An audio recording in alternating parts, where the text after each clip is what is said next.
Bismillahirrahmanirrahim. Today we are going to talk about the embolism and its type. But before I really go into detail of the embolism, I would love to tell you what is embolus and what is embolism and what is embolization. एम्बुलस वो है जो thrombus का एक part या whole thrombus जो है वो डिसलॉक हो एक स्पेसिफिक एरिया से और वो मूव कर जाए, तो वो आपके एम्बुलस आ जाता है। एम्बोलिज्म क्या है? वो प्रोसेस जिसके अकॉर्डिंग ये थ्रम्बस या जो पार्टिकल है वो उस एरिया से डिसलॉक होके मूव करे टू डिस्टेंट एरिया, तो वो आ जाती है आपके embolism. Embolisation is a therapeutic process. उसमें क्या होता है कि जो एक स्पेसिफिक एरिया को हम ब्लड सप्लाई जो है वो मिनिमाइज करते थ्रू कैथेटराइजेशन और फिल्ट्रेशन। बिकॉज हम क्या क्यों करते हैं ऐसे? जो कैंसर पेशेंट होते हैं उनमें जो है वो ताकि उस एरिया को सप्लाई जो है वो ना पहुंचे और वो क्या है वो एरिया जो है वो श्रिंक और निक्रोटाइज हो। अब on the basis of the physical nature embolism को जो है वो हम डिफरेंशिएट करते हैं, कैटेगराइज करते हैं on the solid, liquid and gas. Solid में आप क्या कहते हैं? Thrombi, atheroma, tumour, tissue and foreign body, ये एक सॉलिड मास है, सही है। उसके बाद जो है फिर आपके लिक्विड में जो फैट एम्बोलिज्म है, जो बोन मैरो है एंड एमनियोटिक फ्लूइड, ये आपके होल में आपके लिक्विड में आते हैं। गैस में आपके जो एयर एम्बोलिज्म है एंड नाइट्रस ऑक्साइड है और अदर गैसेस जो है वो उसमें आपके गैस एम्बोलिज्म में आते हैं। On the basis of source जो है वो आपके कार्डिक सोर्स है एंड वास्कुलर। वास्कुलर में फिर आर्टीरियल है, वीनस है एंड लिम्फेटिक है। इन्फेक्टिविटी की बात करें तो वो एम्बोलिस या थ्रम्बस जो है वो अगर वो सेप्टिक हो तो उसको जो है वो हम एसेप्टिक हो तो उसको हम सेप्टिक थ्रम्बस कहते हैं। अगर वो स्टीराइल हो तो उसको हम ब्लाइंड कहते हैं। On the basis of flow हम कहते हैं पैराडॉक्सल। पैराडॉक्सल ये है कि अगर जो आर्टीज जुवीनस साइड से हैं वो आपके आर्टीरियल साइड पे चले जाए। फॉर एग्जांपल एक पेशेंट है जिसका हार्ट है और वीनस साइड पे कोई थ्रम्बस आ गया था, अब यहाँ पे वो पेशेंट एएसडी से सफ़र हो रहे हैं। अब जो आर्टीरियल साइड से या जो राइट साइड से वो थ्रम्बस या एम्बोलिज्म जो है वो क्या हो, वो आए डायरेक्ट आपके लेफ्ट साइड पे, तो वीनस साइड जो है वो आपके आर्टीरियल साइड पे डायरेक्ट आ जाए, तो वो आपके पैराडॉक्सल है। रेट्रोग्रेड वो है कि जो फ्लो के साथ ना हो, मतलब फ्लो इस साइड पे जा रहे और आपका थ्रम्बस जो है वो या एम्बोलिस जो है वो इस साइड पे आ, तो अगेंस्ट द फ्लो आपके रेट्रोग्रेड में आते हैं। उसके बाद फिर हम बात करेंगे कि pulmonary tubular thrombo embolism, sorry pulmonary thrombo embolism क्या है। वो ये उन पेशेंट में होते हैं जो कि बेड रेडन पेशेंट होते हैं, प्रोलॉन्ग बेड स्टे पे होते हैं या जो डीप वेनस थ्रोम्बोसिस से सफ़र कर रहे हो, या उन पेशेंट में जिनमें एंडविलिंग कैथेटर हो सीवीपी की, या जो है वो जिसमें राइट एट्रियम थ्रोम्बाई हो, या फैट हो, या एयर हो, या ट्यूमर एम्बोलाई हो, उनमें जो है वो पल्मोनरी थ्रम्बो एम्बोलिज्म हो। रिस्क फैक्टर क्या क्या हो सकती है? या प्रोलॉन्ग इमोबिलाइजेशन हो, या रीसेंट सर्जरी हो उसकी जो स्पेसिफिकली आपकी फीमेल सर्जरी हो, या हाइपर कोगुलेशन स्टेट हो। उसके दो किस्म के हैं हाइपर कोगुलेशन में, या तो प्राइमरी होगा या सेकेंडरी हो। प्राइमरी में आपके फैक्टर 5 लीडन ये है एंड या जो है वो एंटी फॉस्फोलिपिड सिंड्रोम है।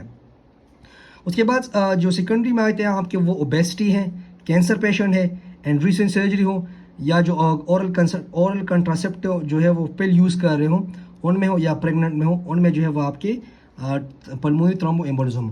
पैथोफिजियोलॉजी क्या है वो डिपेंड करते हैं आपके extend of the pulmonary blood flow and the site of the depend करता है आपके site of the occlusion of the vessel and number of emboli, उस पर भी डिपेंड करता है और कितना जो है वो एक्सटेंड करता है आपके ब्लड फ्लो ऑब्स्ट्रक्शन। कंसिक्वेंसेस क्या क्या हो सकती है इसकी? जो the first one is the आपके रेस्पिरेटरी, उसमें आपके जो है वो नॉट परफ्यूज बट वेंटिलेटेड। उसमें क्या होगा कि आपका जो एल्वेओलाई है वो तो वेंटिलेट हो रहा है बट नीचे जो है वो परफ्यूज नहीं हो रहा, तो उसकी वजह से क्या होगा? आपके रेस्पिरेटरी कंप्रोमाइज़ होगा। सेकंड पे आपका होगा कि अगर फॉर एग्जांपल आपके हीमोडायनामिक की हम बात करें तो अगर can lead to increase in pulmonary flow, जिसकी pulmonary can lead to pulmonary hypertension. उसकी वजह से फॉर एग्जांपल ये आपका राइट साइड है, ये लेफ्ट साइड है, राइट साइड, यहाँ से पल्मोनरी आर्टरी जो है वो निकल रही है और यहाँ पे वो थ्रम्बस है, तो यहाँ पे प्रेशर जो है वो बिल्डअप होगा ना, जिसकी वजह से पल्मोनरी हाइपरटेंशन होगा और उसके बाद जो है वो राइट साइड ऑफ दी जो हाइपरट्रॉपी होगी, जिसकी वजह से हीमोडायनेमिक जो है वो कंप्रोमाइज़ होगा। यहाँ पे आप देखें कि अगर स्मोक एम्बोलाई हो तो वो क्या करेगा? वो यहाँ पे इनिशियली इस्कीमिया काज करेगा, इसकी वजह से फिर क्या होगा? इन्फाक्शन होगा और यहाँ पे फिर नेक्रोसिस होगा। याद रखिएगा कि ये हेमरेजिक इन्फॉक्शन होगा, बिकॉज हेमरेजिक इन्फॉक्शन की वजह से यहाँ पे जो ब्लड सप्लाई है वो तो एक साइड से वो तो ऑब्स्ट्रक्ट हो चुके हैं, बट दूसरी साइड से जो है वो स्टार्ट है, तो इसकी वजह से कार्डियक कंप्रोमाइज़ होगा। और या जो पल्मोनरी इन्फार्क्ट में आपके तकरीबन जो इन्वॉल्व होते हैं वो आपके लोअर लोब 75% जो है वो लोअर लोब आपके लंग्स की जो लोअर लोब है वो आपके तकरीबन 75% वो इन्वॉल्व होते हैं, जिसकी शेप जो है वो वेज शेप वो होता है, जो हेमरेजिक इन्फाक्शन होगा विच कैन लीड टू फिर कॉन्ट्रैक्टेड स्कार में फिर वो कन्वर्ट होगा। उसके बाद फिर हम बात करें क्लिनिकल फीचर्स की ऑफ दी पल्मोनरी थ्रोम्बोएम्बोलिज्म। उसमें अगर फॉर एग्जांपल वो एम्बोलाई जो है वो मैसिव हो तो उसकी वजह से वो सडल एम्बोलाई होगा। सडल क्या होगा, यहाँ पे जो पल्मोनरी आर्टरी बाइफरकेट का जाता है, अगर फॉर एग्जांपल ये एम्बोलाई जो है वो मैसिव आपके मेन जो पल्मोनरी आर्टरी है वो उसको ब्लॉक करे, तो ये जो एरिया है वो सडल शेप है ना, तो उसको आप सडल एम्बोलिज्म कहते हैं। अगर लार्ज एम्बोलाई हो इसकी वजह से आपकी एक्यूट हार्ट फेलियर होगा और which can lead to cor pulmonale, तकरीबन आपके 60% ऑब्स्ट्रक्शन होती है। अगर स्मॉल एम्बोलाई है वो आपके तकरीबन 60 to 80% जो है वो ऑक्लूड करता है। ये यूजुअली जो है वो साइलेंट होते हैं बट स्लाइटली और ट्रांजिएंट जो है वो चेस्ट पेन के साथ अपेयर होता है because of the collateral bronchial artery supply की वजह से।